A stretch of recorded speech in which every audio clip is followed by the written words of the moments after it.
The First World War was in its third year. Tanks, compound weapons, gas bombs, discharge overcoats, and close-quarters engagement tactics were being used without precedent in the historical context of warfare. Nothing so destructive had ever been witnessed by mankind. The Triple Entente, which at that time consisted of extraordinary England, France, and Russia, was in conflict with the powers of Germany, Italy, and Hungary. When a group of soldiers died on the western front of the German-French line, their uniforms and other items were removed from their corpses and sent back, where they were cleaned, sewn, and made ready to be worn again. Such was life's value. If Paul Baumer and the others had known about this disaster before joining the powers, things may have turned out differently for them. Paul had created his mother's mark in order to join the military and fight for his country. Unfortunately, he had already marked his own demise, so the only true course of action was to move forward. 4 young men named Paul Baumer, Albert Kropp, Franz Bem Muller, and Ludwig Bem made the decision to enlist in the military in the spring of 1917. The settlers arrived and provided a beneficial speech. They explained to the young recruits how the war would instill fear and uncertainty in them. They claimed that being intellectually weak is unacceptable when serving on the front lines. They discussed nationalism, as well as an optimistic future. When all they were doing was misleading impressionable young personalities, they talked about uprightness.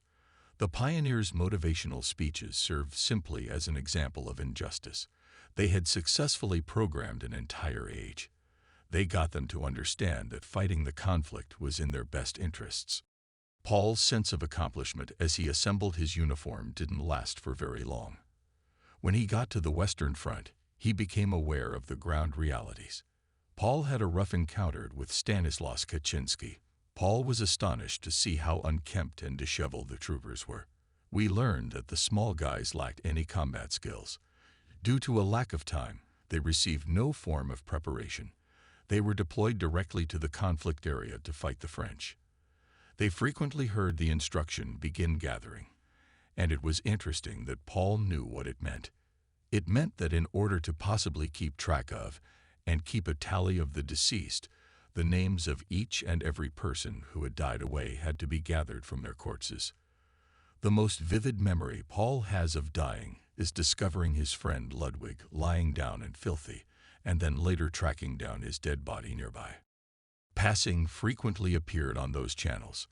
Thereafter, Paul was assigned to Champagne, a French-occupied province.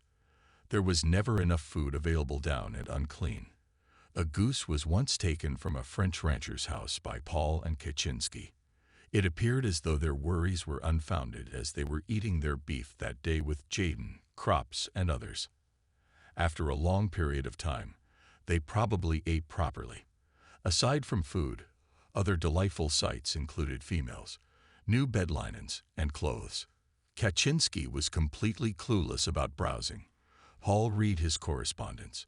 While the officers were engaged in combat, their families were vying for their professions. In Germany, life had become challenging, and the ebullient and egotistical pioneers were unwilling to give in at this time. They perceived the warriors' decision to carry on fighting and cast doubt on their own existence as a display of mental toughness.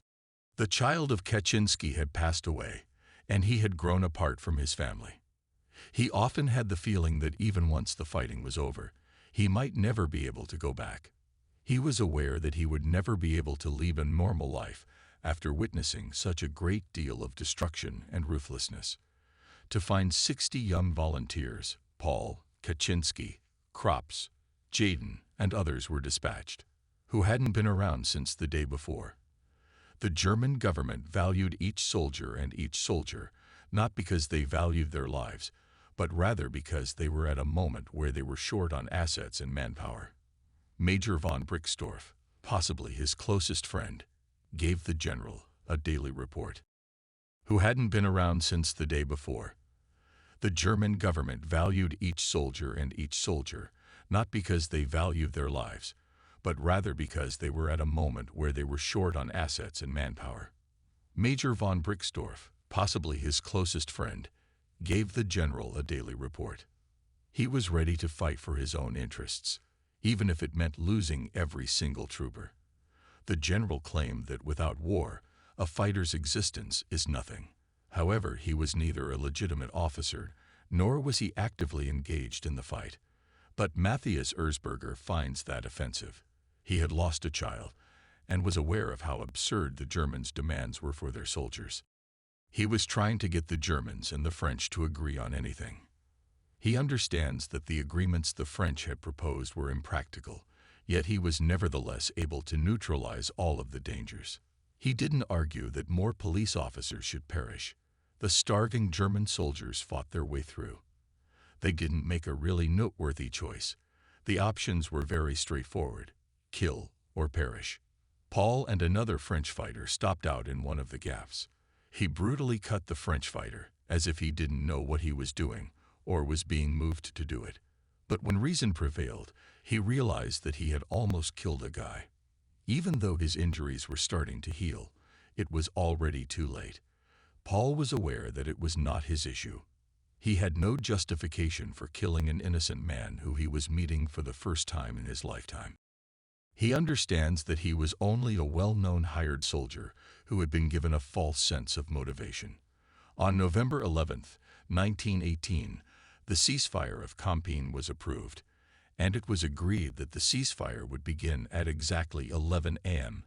The battle was lost by Krops, and Jaden put a stop to it all since he didn't want to continue living with a handicapped body. Kaczynski and Paul were still there. Kaczynski informed Paul that they were the fortunate ones. They were unable to discern any importance in the fight they had fought. They bemoaned the absence of folks who they had previously laughed and broken bread with. However, at this moment, it appeared as though the nightmares would eventually end. They once more made the decision to purchase a goose from the same French rancher. As Paul entered, the rancher's little child secured the horse shelter door behind him. Paul figured out how to escape, and he gave Kaczynski the advice to go swiftly. The rancher's kid quickly redeemed himself by shooting Kaczynski. It seemed absurd. Equally, a man who had survived the bloodiest combat couldn't stand the contempt the young man was expressing inside of himself. The Forerunners had the chance to sow the seeds of vengeance successfully, the impacts of which were seen in 1939, when a person brandishing a toothbrush mustache and holding on to that equivalent disdain inside him chose to consume the world. The general, though, wasn't finished yet. Since there was still some time for the ceasefire to be effective, he urged the fighters to break the ceasefire and attack Latier. Paul's luck was less favorable this time. The ferocity of combat was too much for him to bear. Similar to him, another young selector acquired all of the identifications.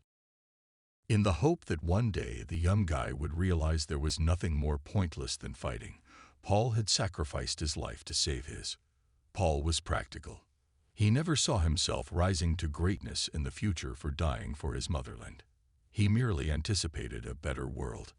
Unfortunately, a simply world would have been a simple fiction of the imagination up till men with inflated inner selves and increased confidence seized the reins. Thank you for watching. Hope you enjoyed, and please don't forget to like the videos and subscribe to my channel for more videos and updates.